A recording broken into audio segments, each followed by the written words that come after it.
खुशियाँ पाते हैं। सुनते ही जिनका नाम असुर और खल घबराते हैं। माँ से आचार्य को बुलाते हैं।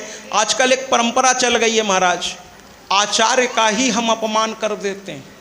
आप जिससे अनुष्ठान करा रहे हैं उसको ही अगर आप तरह तरह से अपमानित करेंगे तो आपको क्या लगता है वो अनुष्ठान सफलीभूत होगा?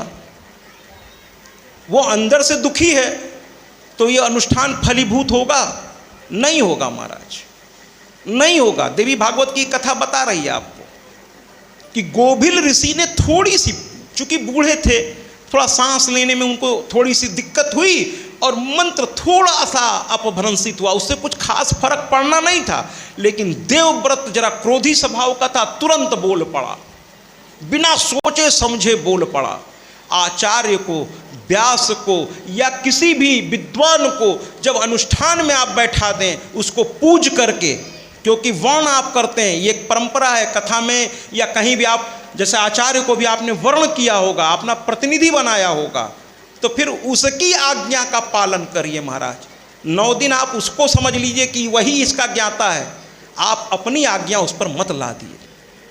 आप वो जो कहे वो कर दीजिए। अगर वो गलत बोलेगा तो इसकी जिम्मेदारी उसकी होगी, भोगेगा वो। आप क्यों, आप बस उसके पीछे चलिए। आपने उसको अपना वर्ण का मतलब होता है, आपने उसको अपना सारा पावर ऑफ अटर्नी दे दिया कि इतने दिन के लिए आप ही यहाँ के अब हैं, अब आप जो कहिए मैं कर दूँ, अब आप जानिए। फिर उस सारी जिम्मेदारी उसकी हो जाएगी। उसको निर्देशित मत करिए। और यही यहाँ पर देवव्रत ने गलती कर दी। कहता क्या है, अरे तुम कैसे संत हो हैं? तुम इतने बड़े अपने को संत कहते हो, तुम्हें मंत्र का उच्चारण भी सही तरीके से नहीं ले पाते हो। तुमने पूरा ऐसी तैसी कर दी, 9 दिन की मेरी तपस्या को भंग कर दिया। सबके सामने वो लगा जोर जोर से बोलने। अब गोभिल ऋषि थोड़ी देर तक तो सुनते रहे बेचारे। उनमें जो संत होते हैं थोड़ा उनमें धैर्य बहुत होता है, थोड़ी देर सुनते रहे। लेकिन जब वो मर्यादा को क्रॉस करता चला गया, देखिए जो अनुष्ठान कर रहा है, जिसको आपने आचार्य बना रखा है, जिसको आपने विद्वान समझ के बुला रखा है, उसको बंधन में मत बांधिए, उसको निर्देशित मत कीजिए, वरना आप ही के कार्यक्रम गड़बड़ हो जाएगा। वो कहेगा हम क्या करें, हम तो कह रहे थे ऐसे, लेकिन आपने ऐसे कहा, मैंने कर दिया, अब आप जानो।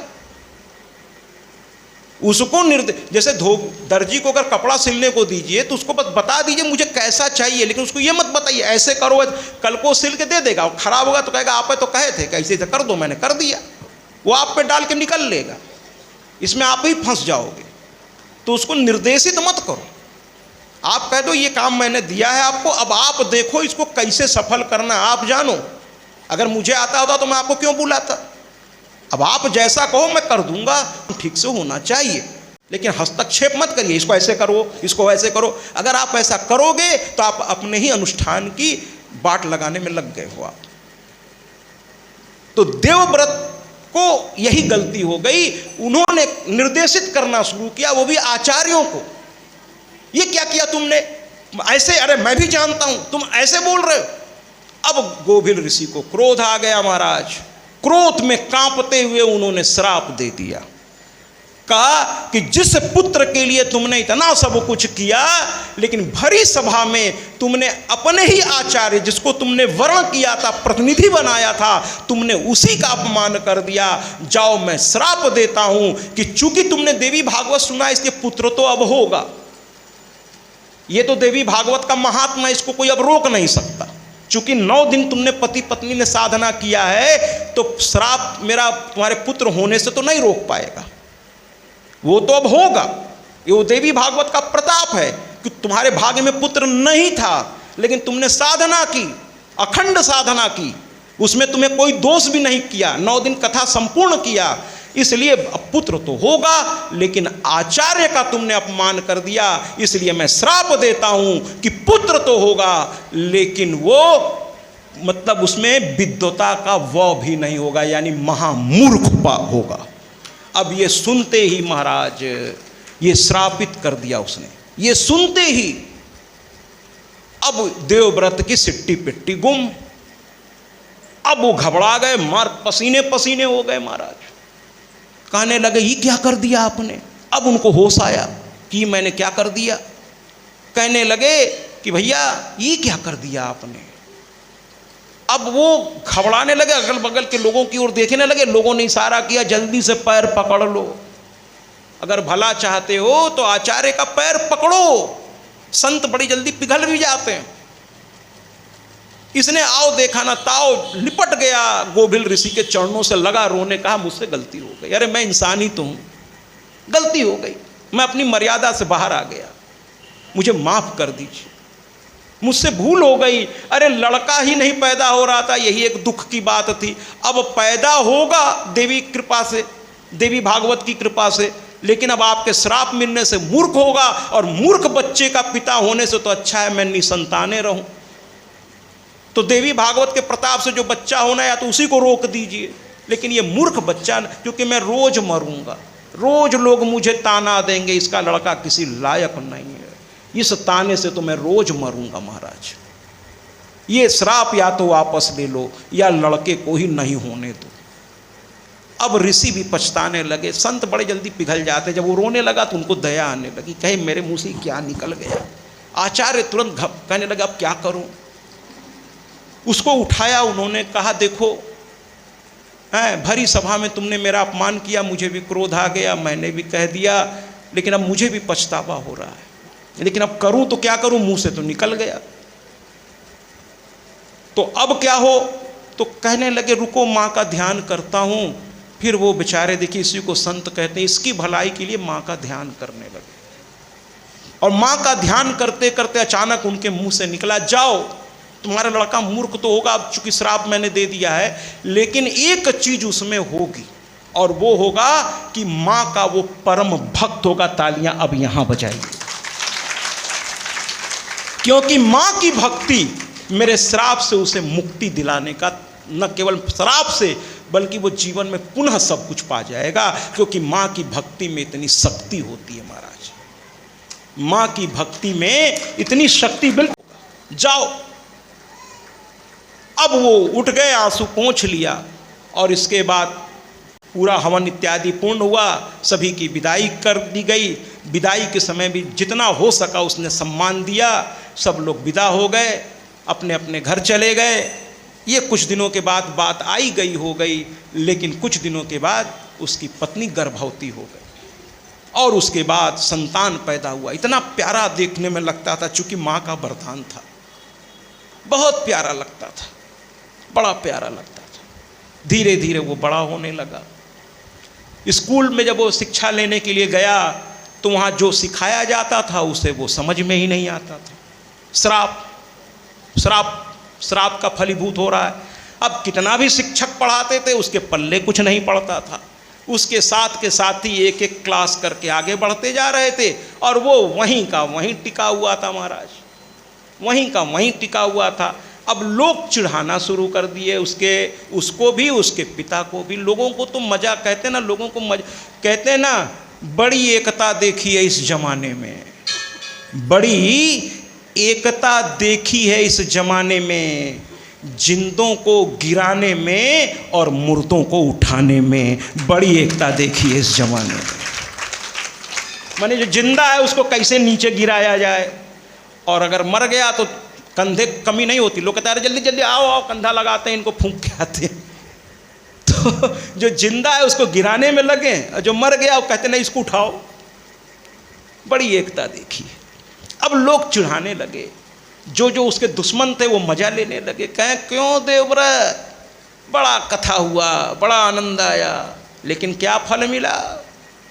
हाँ, लड़का मूर्ख, अरे राम राम, इससे तो अच्छा तुम निसंताने ठीक थे। एक दिन पिता को इसी तरह की उल्टी सीधी बातें सुना रहे थे लोग। लड़का थोड़ा बड़ा हो गया था, करीब 10 साल 11 साल का हो गया होगा। वो पीछे से आ रहा था, अचानक उसने सुना कि मेरे पिता का मेरी वजह से इस तरह अपमान हो रहा है।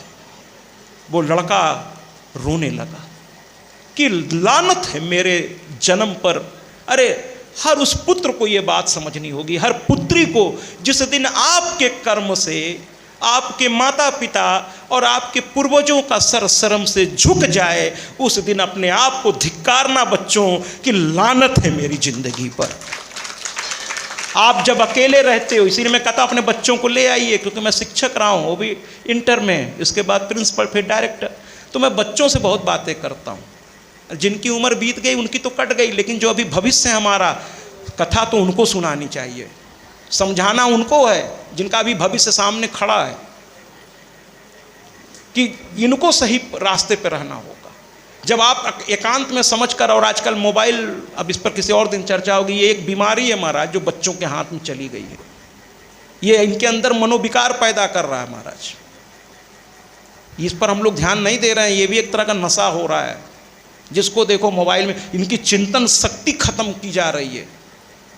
ये बड़ी बड़ी कंपनियां तिजोरी भर रही हैं, इनके बच्चे नहीं देखते इतना जितना हमारे आपके बच्चे देख रहे हैं। इनके बच्चे तो रोज नई एक फैक्ट्री खड़ी करने में लगे हैं, लेकिन हमारे बच्चे उनके इस जाल में फंस के रात दिन अपना समय बर्बाद कर रहे हैं और उनकी तिजोरियां भर रही हैं महाराज। समझना होगा, थोड़ा मोबाइल से दूर रहिए, जिससे अपनी चिंतन शैली आप विकसित कर सकें। अगर आप रात दिन देख रहे हैं तो आप अपनी चिंतन, अपनी रचनात्मक, अपनी सारी सोच कहाँ डेवलप कर पाएंगे महाराज। तो कुल मिलाकर के ये लड़का रोने लगा, रोते रोते रोते रोते अब उसको कुछ समझ में नहीं आया, उसकी बुद्धि एकदम भ्रमित हो गई और सोचा कि अगर इस तरह से मैं रोता रहूँगा तो मेरे पिता को और दुख होगा। वो पिता से पीछे आ रहा था, वो धीरे धीरे पीछे खसकने लगा। पिता को पता भी नहीं चला कि लड़का आया भी और चला भी गया, और वो चला गया जंगल में, है ना। कोई भागा नहीं घर से, उसको समझ में आ गया, यानी ऋषि का श्राप से वो मूर्ख हुआ। अब उनका आशीर्वाद का समय आने वाला था, जब ऋषि दयालु होकर के कहे थे तेरा लड़का माँ का परम भक्त होगा। अब वो समय आने वाला है और समय अपना स्वरूप दिखाता है। अब वो लड़का पीछे की ओर जाता हुआ जंगल में चला गया, एक कुटिया बना ली और वहीं पर रह करके बैठ करके माँ की ओर ध्यान लगाया। उसे पता भी ठीक से नहीं था माँ का स्वरूप कैसा है, बस उसे इतना पता था कि कोई ऐसी महाशक्ति है जो इस संसार को संचालित करती है। उसे इतना पता था कि उसका स्वरूप मेरी माँ जैसा ही होगा। वो अपने माँ को बहुत प्यार करता था। उसने उस स्वरूप को माँ स्वरूप में देखा और उसने रोते रोते शायद यही कहा होगा जो इस गीत के माध्यम से, जरा आइए इसके दर्द को महसूस करें महाराज। तू तो दाती है, माँ कहाती है, रहमो करम कर दे इंतजार मुझे, ठोकरों में ज़माने की जिया, खूब रोया हूँ कर्म प्यार मुझे।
उस जैसा कोई प्यार कर सकता है क्या?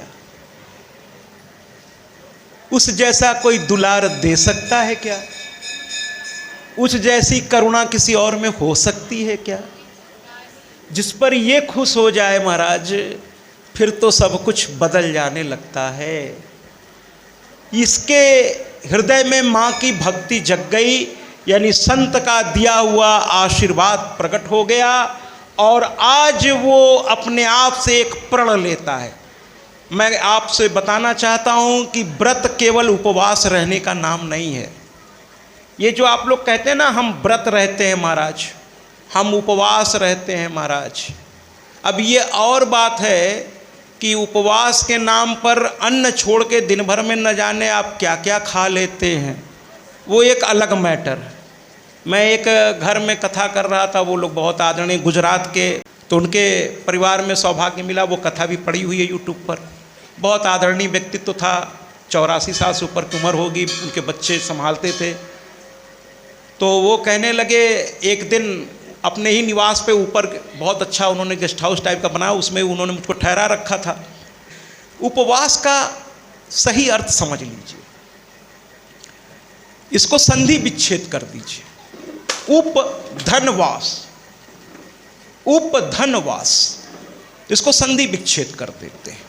उप माने सबसे ऊपर, सर्वश्रेष्ठ, और वास माने निवास, यानी उस दिन, जिस दिन आप उपवास हैं, उस दिन साधना के द्वारा सबसे ऊपर जो रहता है उसके साथ कम से कम उस दिन रात दिन, मतलब उस दिन कम से कम उसी की चर्चा, उसी का चिंतन, उसी का सानिध्य, और दुनियादारी से एकदम दूर रह करके सिर्फ उसी का नाम गुणगान, उसी की चर्चा दिन भर करिए, यानी उसी के साथ, उसी के साथ, उसी के पास वास करिए। इसी का नाम उपवास है, न कि भूखे रहने का नाम उपवास है, यानी उसकी चर्चा। और हम क्या करते हैं महाराज, उपवास तो रख लेते हैं, अब इसके बाद भाई मोहल्ले को भी तो पता चलना चाहिए कि आज आप उपवास हैं। तो बाहर निकले, अरे आज तो हम सोमवार का व्रत है। अरे कौन पूछ रहा है आपसे आपका व्रत है कि नहीं है, लेकिन बताने के लिए आप बेचैन हैं। समझ लो सुबह से जल भी नहीं लिए।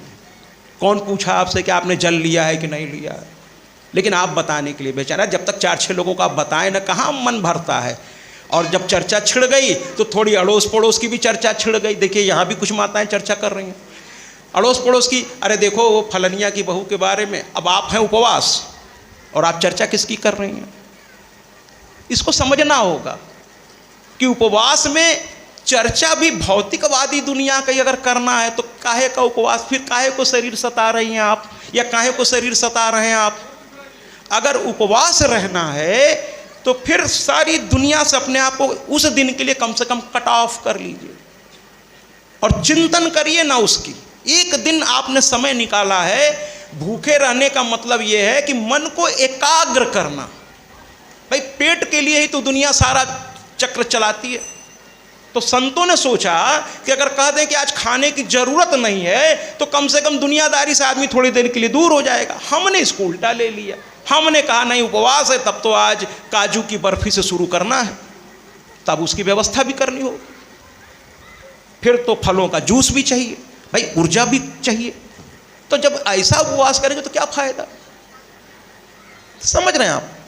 तो कुल मिलाकर के महाराज यहाँ पर वो माँ का जो भक्त था, सामने माँ प्रकट हो गई और माँ ने कहा क्यों रो रहे हो। माँ को दया बहुत जल्दी आ जाती है, मेरी माँ तो ऐसे ही करुणामयी है, तो माँ को दया आ जाती है। आज माँ ने कहा चिंता मत करो, आज से तुम मेरी भक्ति करो और एक उपवास, एक व्रत ले लो आज। उसने सोचा क्या व्रत लूं। देखिए जरा ध्यान से सुनिएगा, उसने एक व्रत लिया माँ की प्रेरणा से, माँ के ही सामने, कि हे माँ आज के बाद मैं झूठ नहीं बोलूंगा। माँ मुस्कुरा दी, कही बेटा कहना तो आसान है, करना पड़ेगा। और कह के माँ अंतर्ध्यान हो गई, माँ मुस्कुरा दी। अब इसने कहा मैं झूठ नहीं बोलूंगा चाहे कुछ भी हो जाए। धीरे धीरे उसकी सच्चाई संसार के सामने आने लगी। लोग उसकी प्रशंसा करने लगे कि महाराज ये सत्य ही बोलते हैं महाराज। इसलिए लोगों ने जान लिया ये सत्य ही बोलता है। इसका बचपन का नाम था उतथ्य, देवव्रत का लड़का उतथ्य। लेकिन इसके इस व्रत के चलते समाज ने इसको एक नाम दे दिया कि ये सत्य बोलता है, इसलिए इसका नाम है सत्यव्रत। इसने सत्य, जरा तालियों से स्वागत कीजिए। आपका कर्म धीरे धीरे आपको प्रतिष्ठा दिलाता है। ये सत्यव्रत हो गया। धीरे धीरे इसकी ख्याति फैलने लगी। एक दिन एक घटना घटी महाराज। एक बहेलिये ने एक सूअर को घायल कर दिया। सूकर यानी सूअर आम भाषा में, लेकिन संस्कृत या शुद्ध हिंदी में इसको सूकर कहते हैं। तो मैं सूकर ही शब्द करूंगा, बाकी आपको मैंने समझाने के लिए सरल भाषा भी बता दी। तो वो सूकर जो है इसके बाणों से घायल होकर इसके आश्रम में घुस गया और जाके झाड़ियों के पीछे छुप गया। अब महाराज ये जो है बड़ा आश्चर्य में पड़ गया कि बहेलिया अभी थोड़ी देर में आएगा और आएगा तो मुझसे पूछेगा। अब मैं क्या करूं? झूठ बोल नहीं सकता, और अगर सत्य बोला तो फिर तो पता नहीं क्या हो जाए, पता नहीं क्या हो जाए। अगर सत्य बोला तो पता नहीं क्या हो जाए। इसी चिंतन में वो डूबा, उसी चिंतन में वो डूबा रहा। थोड़ी देर तक सोचता रहा, तब तक बहेलिया आ गया और उसने कहा महाराज प्रणाम। अब इसकी सांस ऊपर की ऊपर, नीचे की नीचे। कहने लगा महाराज और कुछ नहीं, बस हमको हमारा शिकार बता दो कहाँ है, क्योंकि हमारे परिवार की रोजी रोटी ये है। 3 दिन से हम लोग भूखे हैं, बड़ी मुश्किल से ये जंगली सूअर हाथ लगा है। इसको मारेंगे, इसका मांस बेचेंगे, इसकी चमड़ी, यही मेरा काम है, और उससे जो पैसा मिलेगा उससे परिवार को चलाएंगे। अब ये पशुपेश में पड़ गया। ये माँ की ओर देखने लगा कि माँ कैसा धर्म संकट आ गया, ये कैसा धर्म संकट आ गया। माँ को इसने याद किया और याद करके हाथ जोड़कर बैठ गया। और वो बहेलिया चिल्लाए पड़ा है, अरे मैं तुमसे पूछ रहा हूं, तुम हाथ जोड़ रहे हो। ये सब नाटक नहीं चलेगा मेरे सामने। मुझे बताओ कहाँ है शुकर? तुम्हारे ही आश्रम में प्रवेश किया है, तुम जानते हो अच्छी तरह, बता दो जल्दी से, वरना मैं तुम्हें मार डालूंगा। ये माँ को याद किया और अचानक से इसके मन में एक भाव जगा और अचानक से इसके मुंह से संस्कृत का एक श्लोक, जो कल तक कुछ जानता नहीं था, माँ की कृपा देखिए, आज संस्कृत का एक श्लोक इसके मुंह से प्रस्फुटित हो गया। तालियों से स्वागत। मैं इसका हिंदी और सरल रूपांतर करके आपको बताता हूं। वो कहता है कि जो चक्षु यानी आंख देख सकती है, ध्यान से सुनिएगा, ये माँ की कृपा से उसकी विद्वता का नजारा देखिए। कहता है जो आंख देख सकती है वो बोल तो सकती नहीं मित्र, और ये मुख बोल सकता है लेकिन देख नहीं सकता। तुम कह रहे हो कि क्या देखा, तो देखा मैंने क्या, वो आंखें ने देखा, लेकिन कहते बताओ, अब जिसने देखा वो तो बता ही नहीं सकता ना, आंख तो बता ही नहीं सकती, और मुंह बता सकता है लेकिन उसने देखा नहीं, तो मैं कैसे बताऊं? तुम्हारा प्रश्न ही गलत है। आंख देखी है, आंख बोल नहीं पाती, और मुंह बोल सकता है लेकिन उसे देखा ही नहीं, तो मैं करूं तो क्या करूं? बहेलिया समझ गया, कहे महाराज दंडवत प्रणाम, आपने अच्छा घुमाया हमको। कहे शब्दों के आप जादूगर हो गए हो, अच्छा घुमाया आपने हमको, अब तो कुछ कह भी मैं नहीं सकता, प्रणाम महाराज कह के वो चल दिया। इसके सत्य की रक्षा हो गई, सब तरफ इसकी जय जयकार होने लगी, और इसके माँ बाप को पता चल गया मेरा सत्यव्रत तो वहाँ है। वो दौड़ते हुए आए, माँ तो गले से लगकर रोने लगी, कहाँ चला गया था तू?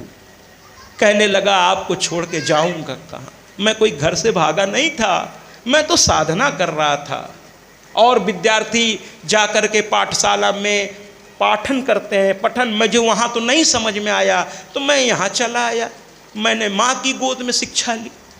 अब तेरा बेटा शिक्षित हो गया माँ, तुझे मेरी वजह से तुझे और मेरे पिता को अब समाज के सामने लज्जित नहीं होना पड़ेगा, नहीं होना पड़ेगा, नहीं होना पड़ेगा। ऐसे भगले भक्त की कथा है सुदर्शन की। अयोध्या के नरेश थे, बहुत ही अच्छे नरेश थे। उनकी 2 पत्नियां थीं, एक का नाम मनोरमा था और एक का नाम कलावती था।